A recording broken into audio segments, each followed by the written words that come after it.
ನಡಿ ಈಗ ಶುರು ಮಾಡೋಣ. ಕೇಸರಿಯಿಂದ ಮನೋಲ್ಲಾಸ ಮನಸ್ಸು ಮತ್ತೇರಿ ಕುಣಿದಾಡಿದೆ ನೋಡು, ಮನಸ್ಸು ಮತ್ತೇರಿ ಕುಣಿದಾಡಿದೆ ನೋಡು. ಕ್ಷಣ ಕ್ಷಣವೂ ಆಚರಿಸಿ ಕೇಸರಿ ಹಬ್ಬ. ವಿಮಲ್ ಬಾಯಲ್ಲಿ ಹೇಳಿ ಕೇಸರಿ. ಗುತ್ತಿಗೆದಾರರು ಸಂಕಷ್ಟದಲ್ಲಿ ಇದ್ರೂ ಕೂಡ ಅವರ ಕಡೆ ಸರ್ಕಾರ ಮಾತ್ರ ಕಣ್ಣು ಹಾಯಿಸ್ತಾ ಇಲ್ಲ. ಆ ಕುರಿತ ಒಂದು ರಿಪೋರ್ಟ್ ಇಲ್ಲಿದೆ. ಗುತ್ತಿಗೆದಾರರ ಗೋಳು ಕೇಳೋರ್ಯಾರು? ಪ್ರಸ್ತುತ 19,000 ಕೋಟಿ ಬಿಲ್ ಬಾಕಿ. ಹಣ ಇಲ್ಲದೆ ಗುತ್ತಿಗೆದಾರರ ಪರದಾಟ.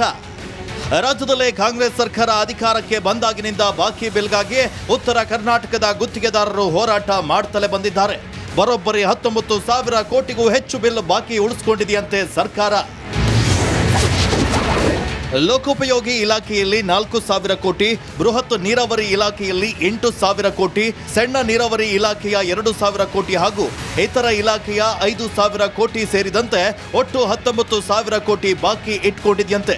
ಹೀಗಾಗಿ ಗುತ್ತಿಗೆದಾರರು ಕೆಲಸವನ್ನೇ ಮಾಡುವುದಕ್ಕೆ ಆಗ್ತಿಲ್ವಂತೆ. ಬಾಕಿ ಬಿಲ್ಗಾಗಿ ಜೂನ್ 30ರವರೆಗೆ ಸರ್ಕಾರಕ್ಕೆ ಗಡುವು ನೀಡಿರೋ ಗುತ್ತಿಗೆದಾರರು ಈ ತಿಂಗಳ ಅಂತ್ಯದೊಳಗೆ ಬಿಲ್ ಕೊಡದೆ ಹೋದಲ್ಲಿ ತಾವು ಮಾಡ್ತಿರುವ ಕಾಮಗಾರಿಗಳನ್ನೇ ಸ್ಥಗಿತಗೊಳಿಸಿ ಉಗ್ರ ಹೋರಾಟ ಮಾಡುವುದಾಗಿ ಸರ್ಕಾರಕ್ಕೆ ಎಚ್ಚರಿಕೆಯನ್ನ ನೀಡಿದ್ದಾರೆ.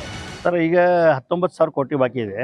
ಅಂದರೆ ಕರ್ನಾಟಕ ಈ ಮೇಜರ್ ಇರಿಗೇಷನ್ದು ನೀರಾವರಿ ನಿಗಮದ್ದು ಎಲ್ಲ ಸೇರಿ ಒಂದು 8,000 ಕೋಟಿ ಉತ್ತರ ಕನ್ನಡದ ಬಾಕಿ ಇದೆ. ಆಮೇಲೆ ಒಂದು 4,000 ಕೋಟಿ ಲೋಕೋಪಯೋಗಿ ಇಲಾಖೆದಿದೆ. ಆಮೇಲೆ 2,000 ಕೋಟಿ ಸಣ್ಣ ನೀರಾವರಿ ಇಲಾಖೆದಿದೆ. ಆಮೇಲೆ ಉಳಿದ ಎಲ್ಲ ಇಲಾಖೆ, ಅದು ಹೌಸಿಂಗ್ ಬೋರ್ಡ್ ಅಂತ ಇರ್ಬೋದು, ಇನ್ನೊಂದು ಬೇರೆ ಬೇರೆ ಇಲಾಖೆ, ಹೆಲ್ತ್ ಸಿಸ್ಟಮ್ ಅಂತ ಇರ್ಬೋದು, ಬೇರೆ ಬೇರೆ ಇಲಾಖೆ ಇವೆ. ಅವೆಲ್ಲ ಸೇರಿಸಿ ಒಂದು 5,000 ಕೋಟಿ, ಟೋಟಲ್ 19,000 ಕೋಟಿ ಬರೀ ಉತ್ತರ ಕನ್ನಡಕ್ಕಷ್ಟೇ ಬಾಕಿ ಇದೆ. ಈಗಾಗಲೇ 2-3 ತಿಂಗಳಿನಿಂದ ಗುತ್ತಿಗೆ ಕೆಲಸಗಳು ಬಿಲ್ ಬರೋದೇ ನಿಂತಿವೆ. ಆದರೆ ಪ್ರತಿಭಟನೆಗೆ ಚುನಾವಣೆ ನೀತಿ ಸಂಹಿತೆ ಅಡ್ಡಿಯಾದ ಹಿನ್ನೆಲೆ ಸುಮ್ಮನಿದ್ರು. ಈ ಮಧ್ಯೆ ದಾವಣಗೆರೆಯಲ್ಲಿ KRIDL ಇಲಾಖೆಯಿಂದ ಉಪಗುತ್ತಿಗೆ ಪಡೆದಿದ್ದ ಗುತ್ತಿಗೆದಾರರೊಬ್ಬರ ಆತ್ಮಹತ್ಯೆಯೂ ನಡೆದಿದೆ. ಇದಕ್ಕೆಲ್ಲ ಕಾರಣವಾಗಿದ್ದು ಗುತ್ತಿಗೆದಾರರು ಮಾಡ್ತಿರೋ ಸಾಲವಂತೆ. ಈಗ ಕೆಲಸ ಸ್ಟಾಪ್ ಆಗಿದ್ದಂದ್ರೆ ಏನಾಗಿದ್ರೆ ಮೇಜರ್ ಪೇಮೆಂಟ್ ಕಾಂಟ್ರಾಕ್ಟರ್ಸ್ ಕಡೆ ಇರ್ಲಾರ್ದ ಸಂಬಂಧ ಕೆಲವೊಂದು ಕೆಲಸಗಳು ತಾವಾಗಲೇ ಕಡಿಮೆ ಆಗ್ಯಾವ, ಆಮ್ಯಾಗ ಬಂದನೂ ಆಗ್ಯಾವ. ಆದ್ರೆ ಕೆಲವೊಂದು ವರ್ಕ್ಗಳು ಏನು ನಡೀತಾ ಇದ್ದಾವೋ ಅವನ್ನ ಕಾಂಟ್ರಾಕ್ಟರ್ಸ್ಗೆ ನಾವು ರಿಕ್ವೆಸ್ಟ್ ಮಾಡಿಕೊಂಡು ಅವನು ಸಹಿತ ನಿಯರ್ಲಿ ಒಂದು 5,000-6,000 ಕೋಟಿ ಇರ್ಬೋದು ಈಗ ನಡೀತಾ ಇರೋ ವರ್ಕ್. ಅವನು ಸಹಿತ ಸ್ಟಾಪ್ ಮಾಡಲಿಕ್ಕೆ ನಾವು ಅವ್ರ ಕಡೆಯಿಂದ ಎಲ್ಲ ಥರದ ಪ್ರೆಷರ್ ತಂದು ಸ್ಟಾಪ್ ಮಾಡಿ ಸ್ಟ್ರೈಕ್ ಮಾಡ್ಬೇಕನ್ನೋದು ನಮ್ಮ ಅಸೋಸಿಯೇಷನದ ಒಂದು ಉದ್ದೇಶ. ಸರ್ಕಾರ ಬಾಕಿ ಬಿಲ್ ಕೊಡದೇ ಇರೋದಕ್ಕೆ ರೋಸಿ ಹೋಗಿರೋ ಗುತ್ತಿಗೆದಾರರು ಈಗ ಕೈಯಲ್ಲಿರೋ ಕಾಮಗಾರಿಗಳನ್ನು ಸಹ ಸ್ಥಗಿತಗೊಳಿಸುವ ಕಠೋರ ನಿರ್ಧಾರಕ್ಕೆ ಬಂದಿದ್ದು, ಈ ಸಂಬಂಧ ಸಿಎಂ ಹಾಗೂ ಸಂಬಂಧಿತ ಸಚಿವರು ಹಾಗೂ ಹಿರಿಯ ಅಧಿಕಾರಿಗಳು ಗಡುವಿನ ಪತ್ರವನ್ನ ರವಾನಿಸಿದ್ದಾರೆ. ಹೀಗಾಗಿ ಸರ್ಕಾರ ಇದಕ್ಕೆ ಸ್ಪಂದಿಸುತ್ತಾ ಕಾದ್ ನೋಡಬೇಕಿದೆ. ಟಿವಿ ಖಮ್ಮರ್, ರಿಪಬ್ಲಿಕ್ ಕನ್ನಡ, ಧಾರವಾಡ. ಆತ ಜವಾಬ್ದಾರಿಯುತ ಸ್ಥಾನದಲ್ಲಿರುವ ಅಧಿಕಾರಿ, ಆದರೆ ಲಂಚ ಪಡೆದು ರಾಜಿ ಸಂಧಾನ ಮಾಡಿರೋ ಆರೋಪ ಕೇಳಿಬಂದಿತ್ತು. ಯಾರ ಕುರಿತು ಇದೀಗ ಆರೋಪ ಕೇಳಿ ಬರ್ತಾ ಇದೆ? ಈ ಕುರಿತು ನಿಮ್ಮ ರಿಪಬ್ಲಿಕ್ ಕನ್ನಡ ವಿಸ್ತೃತ ವರದಿ ಕೂಡ ಮಾಡಿತ್ತು. ಇದೀಗ 24 ಗಂಟೆಯಲ್ಲಿ ಸಿಪಿಐಯನ್ನ ಅಮಾನತುಗೊಳಿಸಲಾಗಿದೆ. ಆ ಕುರಿತು ಒಂದು ರಿಪೋರ್ಟ್ ಹೇಳಿದೆ.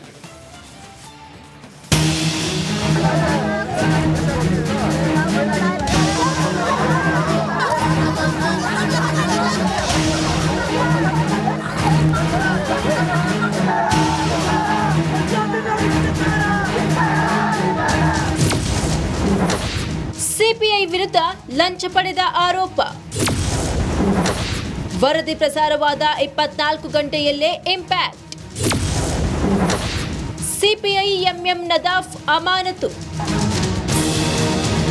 ಗದಗ ನಗರದ ಎಸ್ಪಿ ಕಚೇರಿ ಎದುರು ಸಿಪಿಐ ಎಂಎಂ ನದಾಫ್ರನ್ನ ಮಹಿಳೆಯರು ಹಿಗ್ಗಾಮುಗ್ಗಾ ತರಾಟೆಗೆ ತೆಗೆದುಕೊಂಡಿದ್ರು. ನ್ಯಾಯ ಬೇಕು ಎಂದು ಗದಗ ಎಸ್ಪಿ ಕಚೇರಿಯ ಮುಂದೆ ಪ್ರತಿಭಟನೆ ಕೂಡ ನಡೆಸಿದ್ರು. ರಿಪಬ್ಲಿಕ್ ಕನ್ನಡ ಈ ಕುರಿತು ವರದಿ ಪ್ರಸಾರ ಮಾಡ್ತಾ ಇದ್ದಂತೆ ಸಿಪಿಐ ಸಸ್ಪೆಂಡ್ ಆಗಿದ್ದಾರೆ.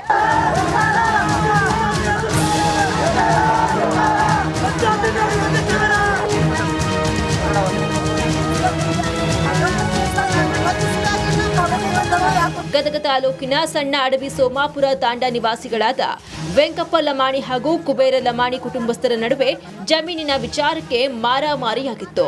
ಠಾಣೆ ಮೆಟ್ಟಿಲೇರಿದ್ರೆ ಸಿಪಿಐ ಕ್ರಮ ಕೈಗೊಳ್ಳದೆ ಲಂಚ ಪಡೆದು ರಾಜಿ ಸಂಧಾನ ಮಾಡ್ತಾ ಇದ್ದಾರೆ ಎಂದು ವೆಂಕಪ್ಪ ಲಮಾಣಿ ಕುಟುಂಬಸ್ಥರು ಆರೋಪವನ್ನ ಮಾಡಿದ್ರು. ರಾಜಿಯಾಗ್ರಿಂದ ಇವತ್ತು ದುಡ್ಡು ತಿನ್ನವ ದುಡ್ಡು ಹಾಕೋಣವ ನಮ್ಗೆಲ್ಲರಿಗೆ ಕೇಸ್ ಎಲ್ಲ ಆಗ್ತೀವಿ ಎಣ್ಣೆ ಕುಡಿದು ಕಚೇರಿ ಮುಂದೆ ನಾವು ಸಾಯ್ತೀವಿ ಎಲ್ಲಾರು. ಅವನ ದುಡ್ಡು ತಗೊಂಡಾಗತ್ತಾನ, ಅವ ಚೆಕ್ ಹಾಕೊಡಾಗತ್ತಾನ, ದುಡ್ಡು ತಗೊಂಡಾಗತ್ತಾನ, ಡಾಕ್ಟರ್ಗೆ ದುಡ್ಡು ಹಾಕಾಕತ್ತಾರ. ಇವ ಎಲ್ಲಾರ ಅವ್ರ ಏನ ಮಕ್ಕಳ ಮಗಳ ಎಲ್ಲಾರು ಕೂಡ ಹಾಕಾಕತ್ತಾರೆ. ವೆಂಕಪ್ಪ ಲಮಾಣಿ ಕುಟುಂಬಸ್ಥರ ದೂರಿನ ಬೆನ್ನಲ್ಲೇ ಸಿಪಿಐ ಎಂಎಂ ನದಾಫ್ರನ್ನ ಅಮಾನತುಗೊಳಿಸಲಾಗಿದೆ ಎಂದು ಗದಗ ಎಸ್ಪಿ ಬಿಎಸ್ ನೇಮಗೌಡ ಹೇಳಿದರು. ಗದಗ ಗ್ರಾಮೀಣ ಪೊಲೀಸ್ ಠಾಣೆಯಲ್ಲಿ ಒಟ್ಟು 2 ಪ್ರಕರಣಗಳು ದಾಖಲಾಗಿದೆ. Case and counter case.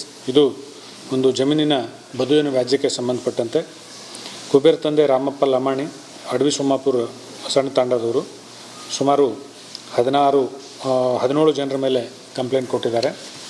ಅದೇ ರೀತಿ ವೆಂಕಪ್ಪ ಶಿವಪ್ಪ ಲಮಾಣಿ ಇವರು ಕೂಡ ಅಡವಿ ಸೋಮಾಪುರ ಸಣ್ಣ ತಂಡದವರು, ಇವರು ಕೂಡ 14 ಜನರ ಮೇಲೆ ದೂರು ನೀಡಿದ್ದಾರೆ. ಕರ್ತವ್ಯ ಲೋಪದ ಅಡಿ ಸಿಪಿಐ ಅಮಾನತು